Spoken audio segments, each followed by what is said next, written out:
Let me ask you something honest. Have you ever looked at someone, a colleague, a friend, maybe even a stranger, and thought, how does that person have it all together? How are they so calm, so productive, so effective? Maybe they seem to get more done in a day than you do in a week. Maybe they have great relationships, they're respected, they're growing, and you're sitting there wondering, what do they know that I don't? I used to ask myself that exact question, and then I found a book that sold over 40 million copies worldwide, a book that presidents have read, that CEOs keep on their desks, that schools teach in their curriculum, a book that has genuinely changed the way millions of people think, work, and live. That book is The 7 Habits of Highly Effective People by Stephen R. Covey. And today we're breaking it all down. Every habit, every idea, every lesson, in a way that actually makes sense. No jargon, no fluff, just real, powerful ideas you can start using today. So stick with me. Because by the end of this video, you're going to see yourself and your potential very differently. Before we dive into the habits, let's talk about the man who wrote this book. And why this book is different from every other self-help book out there. Stephen R. Covey was a Harvard-educated author, educator, and businessman. He spent decades studying what made people truly effective. Not just successful on the outside, but deeply fulfilled on the inside. He taught at universities, he ran leadership seminars, he worked with organizations all over the world.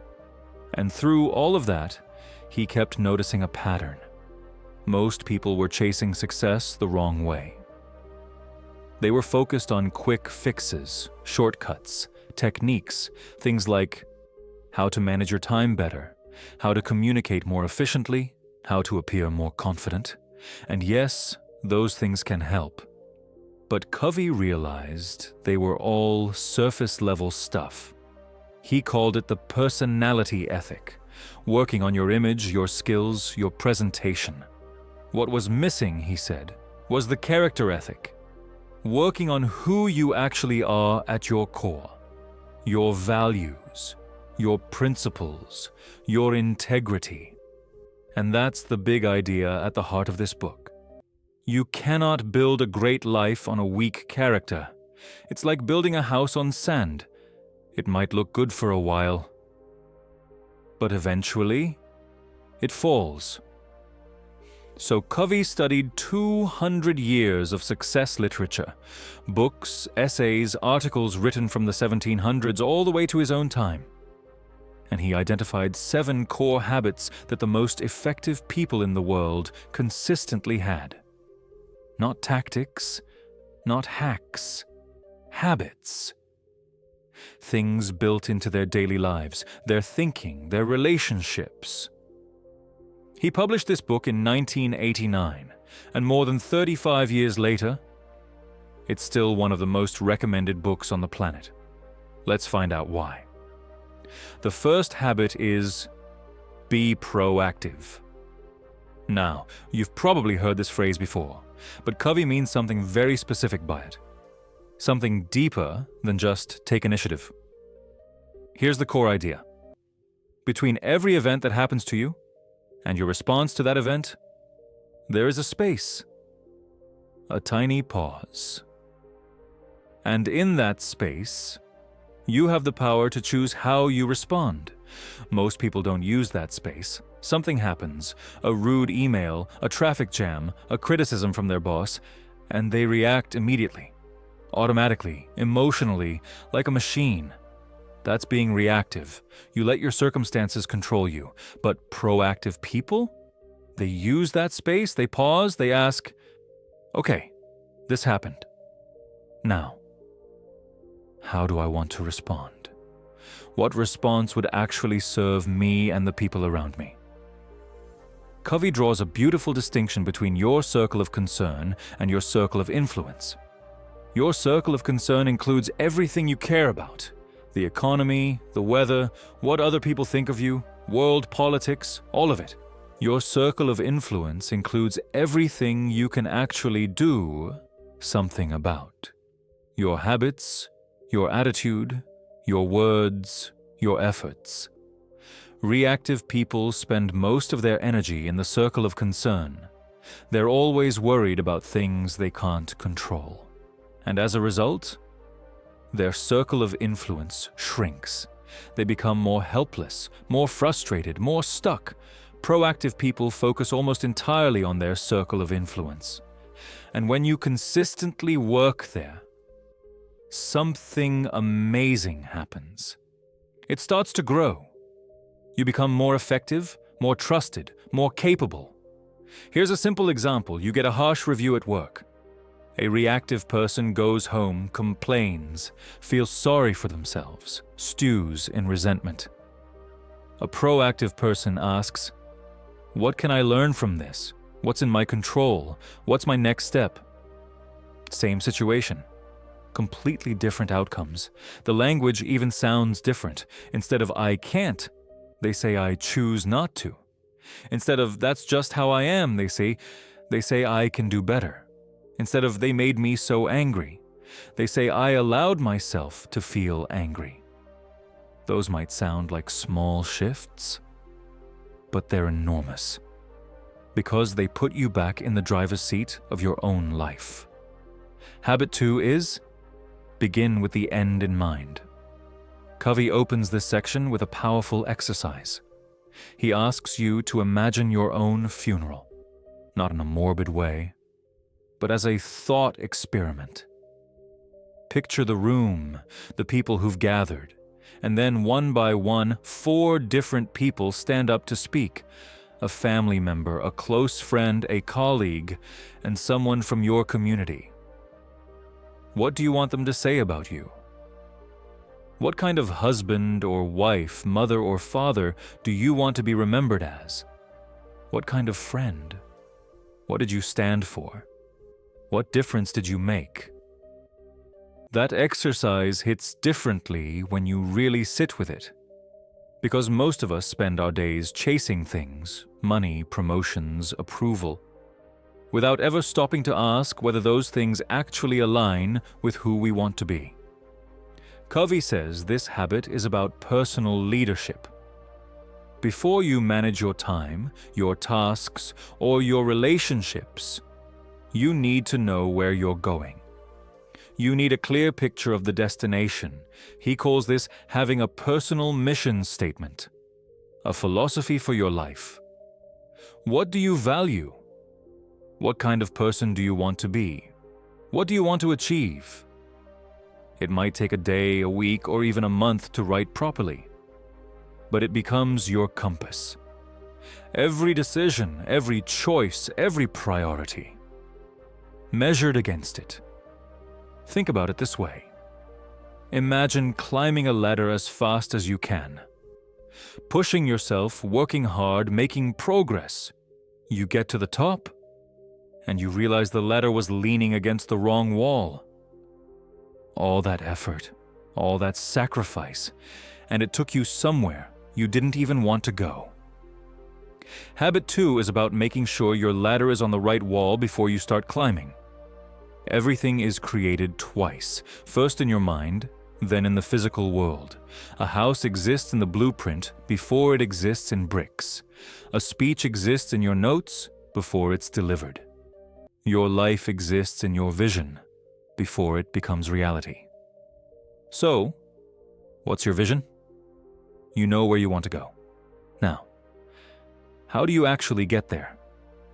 That's what Habit 3 is all about. Put first things.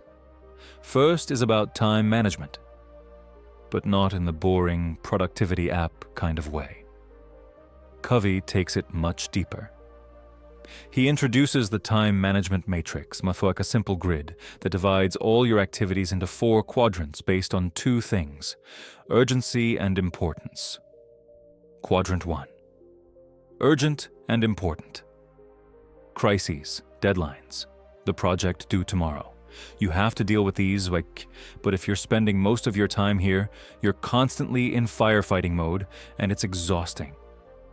Quadrant 2. Not urgent, but important. This is where the magic happens. Exercise, relationship building, long-term planning, learning new skills. These things don't scream for your attention. They don't have deadlines. But they are the things that actually build a great life. Most people barely spend time here. Quadrant 3. Urgent but not important. Interruptions.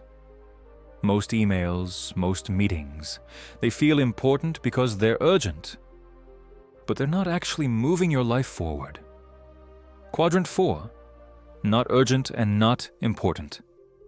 Mindless scrolling. Junk TV. Time wasters. A little is fine to decompress, but too much. And your life just drifts. Highly effective people spend the bulk of their time in Quadrant 2. They invest in their health before they're sick. They invest in relationships before they're broken. They learn before they desperately need the skill. The key is saying no to the urgent, so you can say yes to the important. That's hard. It requires discipline. It requires knowing your values and your priorities, which is exactly why habits 1 and 2 come first. Here's something beautiful about how Covey structured this book. Habits 1, 2, and 3 are what he calls the private victory. They're all about you, your character, your self-discipline, your clarity. Habits 4, 5, and 6 are the public victory. They're about your relationships, your team, your family, your community, and habit 7 is about renewal, keeping yourself sharp for all of it. Let's keep going. Habit 4 is think win-win. Now this might sound like a nice feel-good platitude. Win-win. Everyone's happy. Rainbows and sunshine. But Covey goes much deeper than that. He outlines 6 mindsets that people use when they interact with each other. Win-lose. I win. You lose. The competitive zero-sum mindset, common in cutthroat environments. The problem, it destroys relationships and long-term trust. Lose-win? I give up. You win. The people-pleaser mindset. You cave in, you don't speak up, feel selfless. But it breeds resentment. Lose-lose. We both lose. This happens when 2 win-lose people clash. They're so focused on beating each other they destroy both sides. Think of ugly divorces, feuds between companies, win-win or no deal, the highest form. I want us both to win. And if we can't find a solution that works for both of us, we agree to walk away. No hard feelings. But the most powerful for everyday life is simple win-win, genuinely seeking solutions that benefit everyone involved. Here's the thing. Win-win is not weak. It's not naive. It actually requires more courage than win-lose.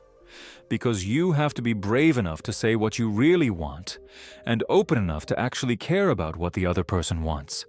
That's how the strongest relationships are built. The strongest businesses, the strongest teams. This habit might be the single most transformative one in the entire book. I'm serious.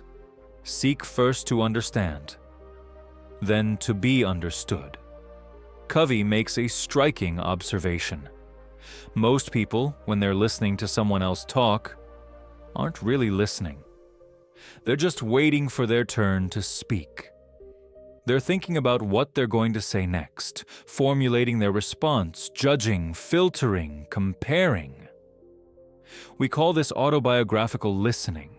We hear everything through the filter of our own experience. And as a result, we give terrible advice. We misread situations. We make people feel unseen. And we miss crucial information. Covey introduces empathic listening. The goal isn't to agree with someone. The goal isn't to fix their problem. The goal is simply to understand them. Deeply, fully, from their perspective. And here's the magic. When people feel truly heard and understood, they open up. Their defenses come down.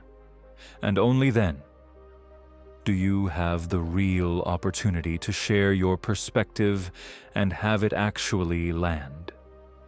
Let me give you an example. A teenager comes home from school looking down. A parent immediately says, "What's wrong? Did something happen? You know, when I was your age." And the kid just shuts down, puts on headphones, walks away. But what if the parent simply sat down, stayed quiet, and said, "Hey, you seem like something's on your mind," and then just listened? No advice, no comparison, no interruptions, just presence and curiosity. 9 times out of 10, the teenager opens up completely. This habit is hard. It goes against our instinct to talk, to advise, to fix, but it is one of the most powerful things you can practice in every single relationship in your life. Before you try to be understood, make sure you truly understand. Habit 6 is synergize. The basic idea is the whole is greater than the sum of its parts. When people with different perspectives, different strengths, and different experiences come together with genuine openness and trust, they can create something that none of them could have created alone. 2 plus 2 doesn't equal 4. In synergy, 2 plus 2 can equal 10 or 100. But here's where most people go wrong. When someone sees the world differently than we do, our instinct is to get defensive, to dig in, to feel threatened, to dismiss the other person. But highly effective people are curious about differences. They think, "You see it differently than I do. Interesting. Help me understand your perspective.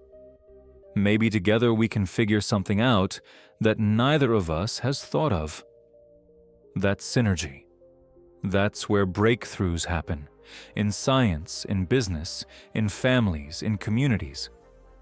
When you value the differences of the people around you, you unlock a level of creativity and problem solving that's impossible to achieve alone.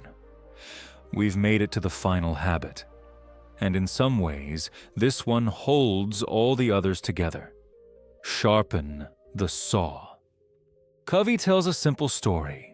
A woodcutter is sawing a log. He's been at it for hours. He's exhausted. A passerby watches and says, "Hey, your saw looks pretty dull. Maybe you should stop and sharpen it." The woodcutter snaps back, "I don't have time to sharpen the saw. I'm too busy cutting." That's most of us. We're so busy working, doing, producing, managing that we never stop to take care of ourselves. And slowly, without noticing it, we get duller. Less effective, more tired, more burned out. Sharpening the saw means regularly renewing yourself across 4 dimensions. The physical dimension. Your body. Exercise, nutrition, rest, stress management. This isn't optional. It's the foundation of everything else. The mental dimension. Your mind. Reading. Learning. Writing. Thinking critically. Covey believed that if you read for just 30 minutes a day in your field, within a few years, you'd be one of the most knowledgeable people in it. The social and emotional dimension. Your relationships. Investing in the people you love, building trust, practicing empathy, serving others. The spiritual dimension. Your values and sense of purpose. For some people, this means religion or prayer. For others, time in nature, meditation, journaling, or art. Whatever connects you back to what matters most. The beautiful thing about habit 7 is that it feeds all the other habits. When you're physically healthy, mentally sharp, emotionally grounded, and spiritually clear, every other habit becomes easier to live. Take care of yourself, not because it's selfish, but because you cannot pour from an empty cup. Let's take a step back and look at the full picture. Habit 1. be proactive. You are not a product of your circumstances. You are a product of your choices. Habit 2, begin with the end in mind. Know who you want to be before you let the world tell you who to be. Habit 3, put first things first. Spend your time on what matters, not just what's loud. Habit 4, think win-win. Lead your relationships with abundance and respect, not scarcity and competition. Habit 5, seek first to understand. Listen before you speak. Understand before you try to be understood. Habit 6, synergize. Value differences and create together. 1 + 1 can equal 11 when people truly work in concert. Habit 7, sharpen the saw. Take care of yourself across every dimension of life so you can keep doing all of the above. Sustainably. Over the long run. These aren't tricks. They're not hacks. They're not a 30-day challenge. They're a way of living. Covey wasn't promising that if you read this book, your life will be perfect. He was saying, if you commit to building these habits, really commit, over time, with patience, you will become someone who is capable of handling life with grace, integrity, and genuine effectiveness. And that person? That's someone who impacts everyone around them, their family, their team, their community, their world. Okay.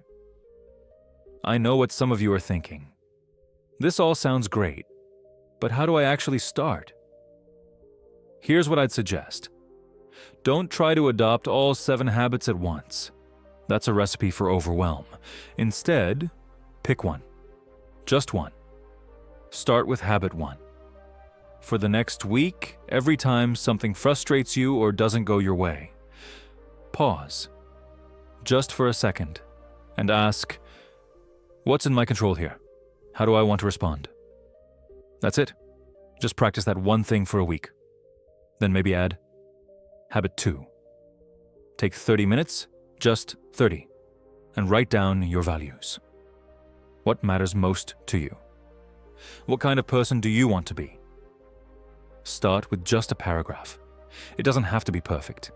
And gradually, habit by habit, layer by layer, you build the life you actually want.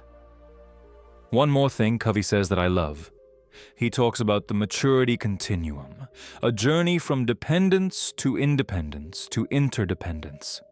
As a child, you're dependent. You need others to survive. As you grow up, you become independent.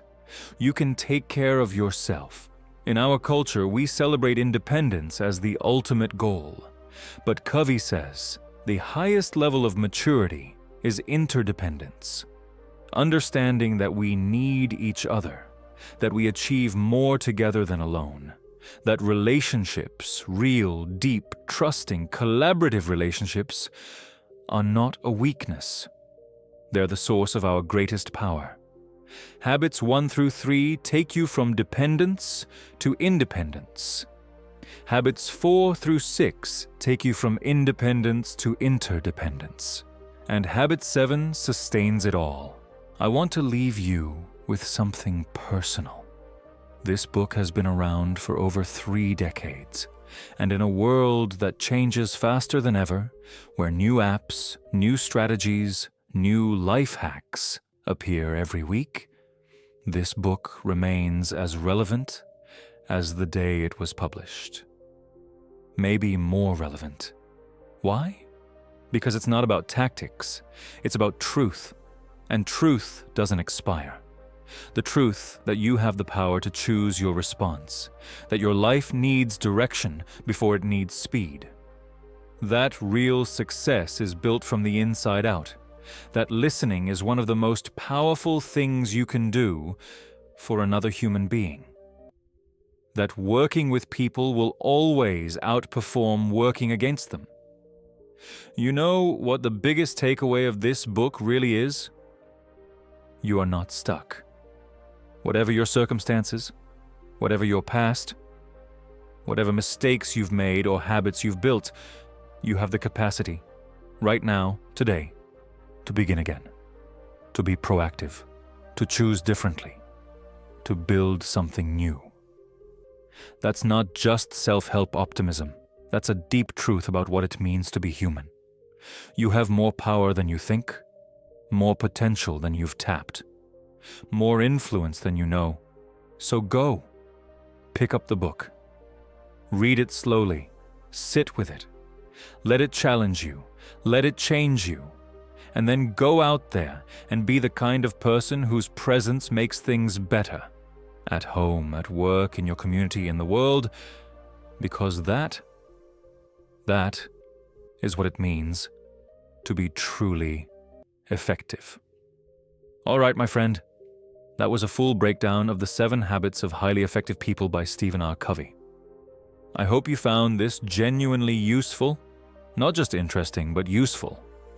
Something you can actually take away and apply in your life, starting today. If you did, here's what I'd love for you to do. First, hit that like button. It takes 2 seconds, and it genuinely helps this channel reach more people who could benefit from these ideas. So if this video added any value to your day, please give it a like. Second, subscribe if you haven't already. We break down the most powerful, most impactful books out there. In plain language, real stories, and real lessons. No fluff, no filler, just ideas worth your time. Third, drop a comment below. I really want to hear from you. Which of these 7 habits resonated with you the most? Which one do you want to start working on? Have you already read this book? And if so, what changed for you? Let's talk. The comment section is a real conversation, and I read every single one. And finally, share this video with someone in your life, a friend, a colleague, a family member, someone who could use a little more direction, a little more clarity, or a little more hope that change is possible. Because it is, for all of us. Thank you so much for watching. Take care of yourself, and I'll see you in the next one.